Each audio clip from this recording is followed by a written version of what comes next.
everyone. I'm Deirdre Sargent, and I play Queen Elizabeth at the Northern California Renaissance Fair. And today, you're going to get to see what is underneath my gowns.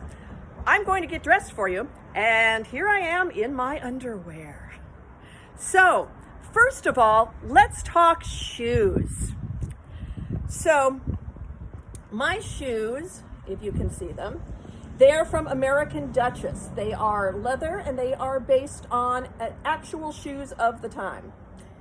And I am wearing American Duchess silk stockings because they're really thin.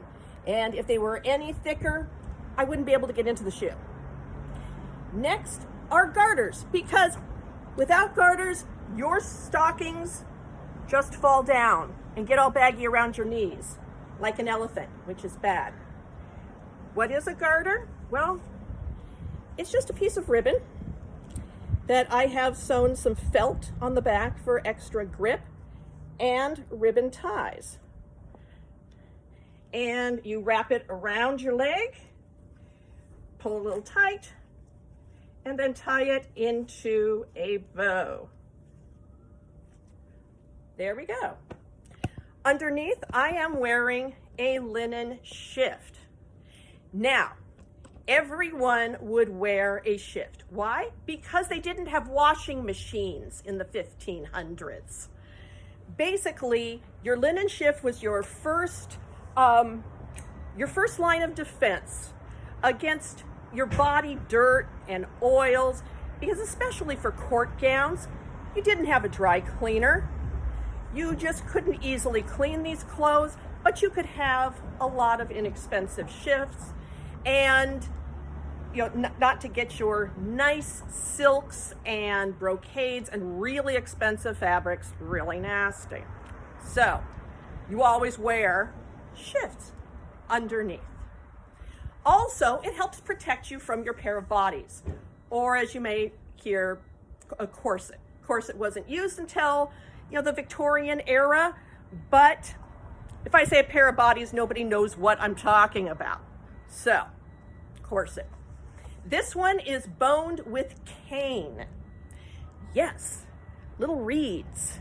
And there are little channels in here, and reeds are grouped together in little bundles and are stuck in here. All I do is give this a little hand wash and let it dry flat. No problem. Do not put it in the machine. So now we are going to get into all of the layers. Yay. So, Cynthia,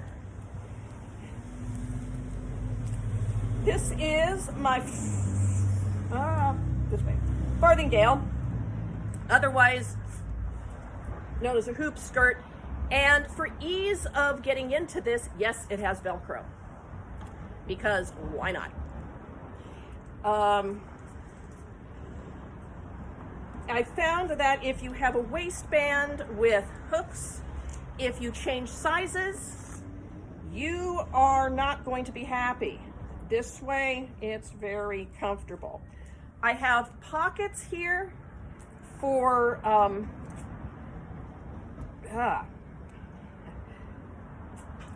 things that if I am at the joust and if I have a microphone, a little mic, this is where the battery pack goes.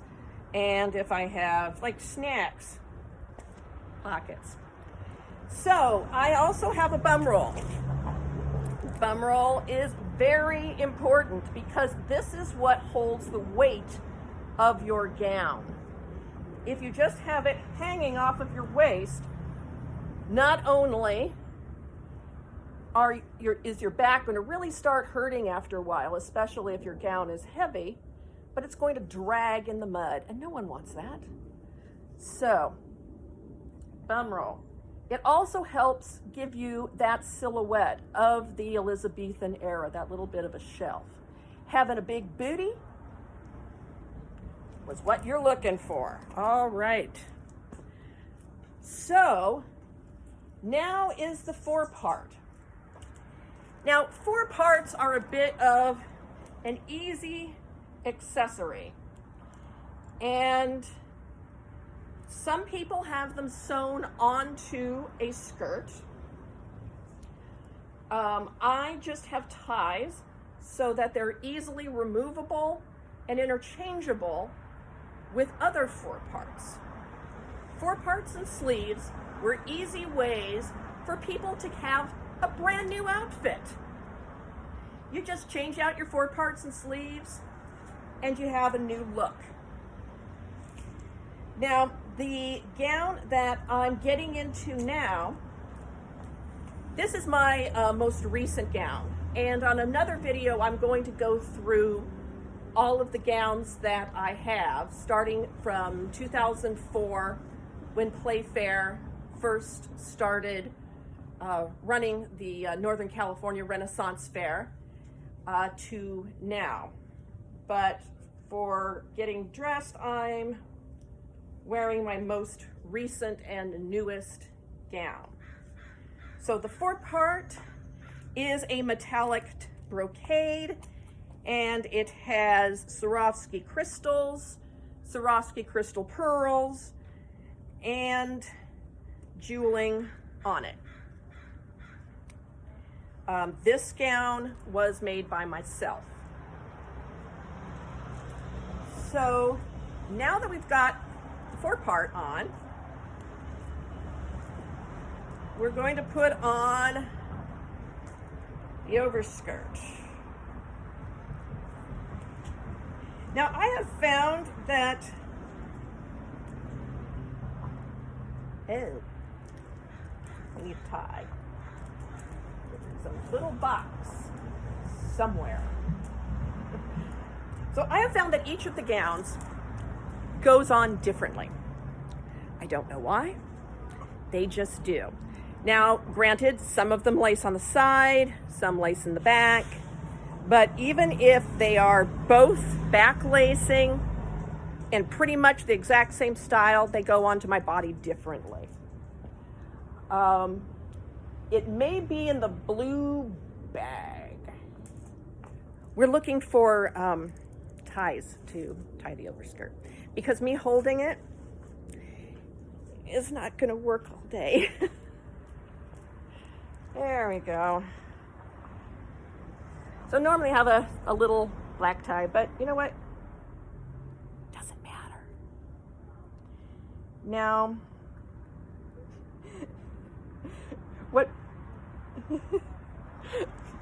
what makes this one special is I had decided, I'm going to make hand-sewn eyelets for lacing. And I only did half of them. And the ribbon that we chose doesn't have a little aglet on it, and so it's hard to get through the little hand-sewn eyelet. Most people use grommets like this. So now, yay! Because MacGyvering stuff is the best.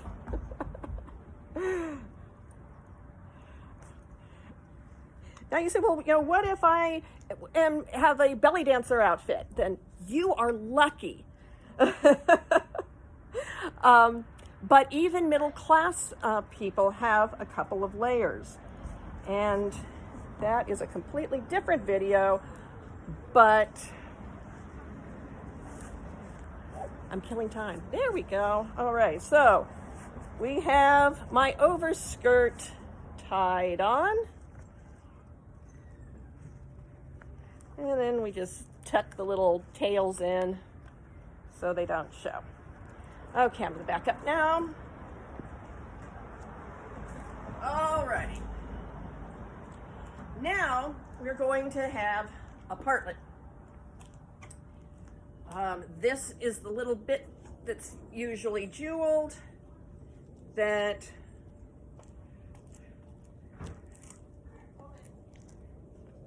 it goes over your corset and and it protects you from the sun. And yes, ladies, please, for the love of God, wear something underneath your corset. because the rubbing on bare skin, you will not be happy. Trust me on this. All right, so now the bodice.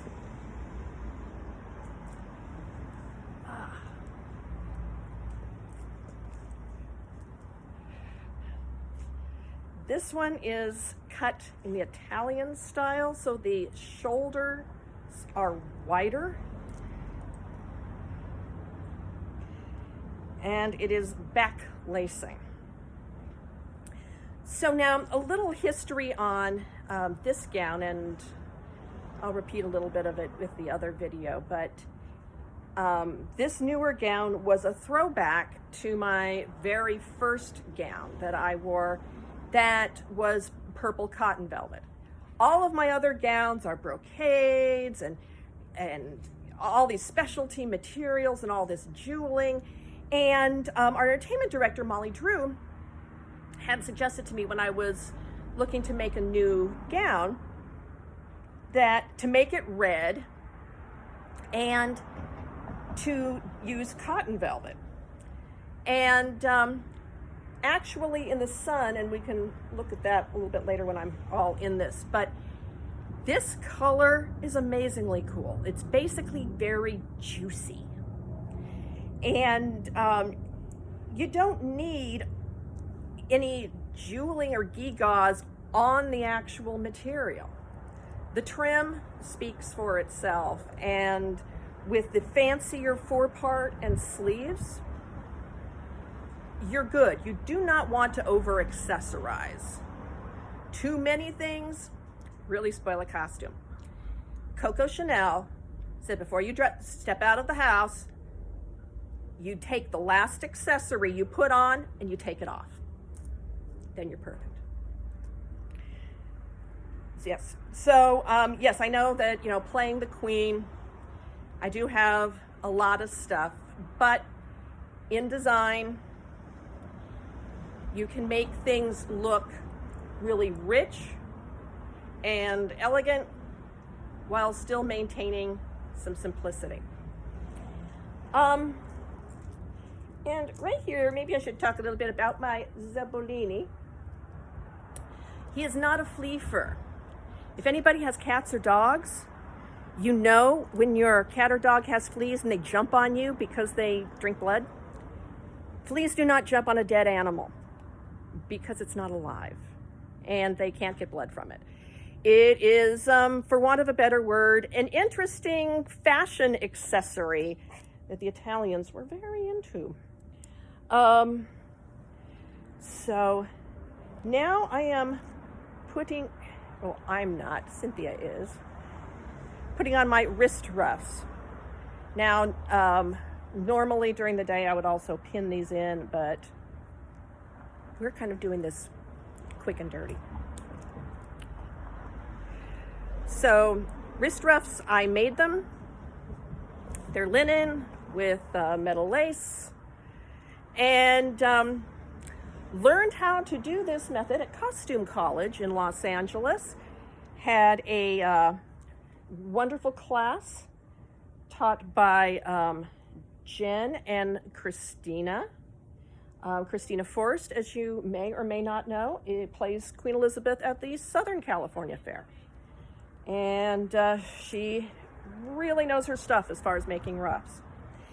Now with my neck ruff, Cynthia's looking at me going, huh? Normally you would have a tie, but what I do is I sew it into my partlet. And since we have no fair, I didn't do it. So you can just, here, see it. There we go. Now, here comes the fun part. And make sure that you keep your eye out for the second video that we're going to be posting on the different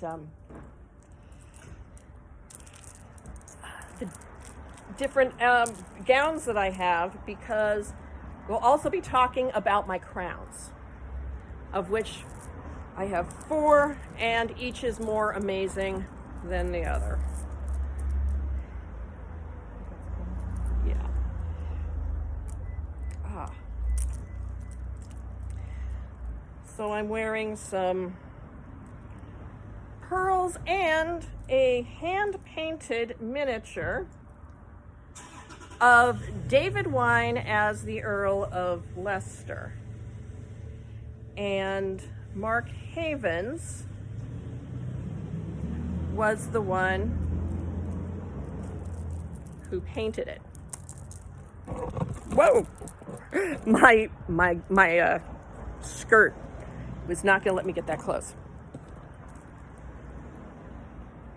So, there we go.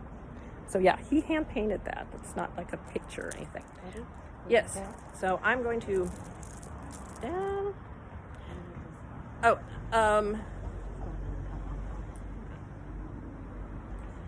There we go. And crown. So this crown is my new ruby crown. Her name is Psyche.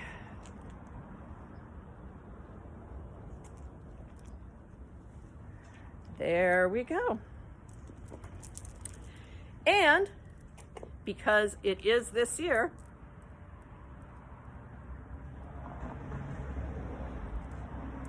there we go. And now we are all set, and you know exactly what goes into getting me dressed in the morning. So have a wonderful day, and we shall see you in Willington in 2021.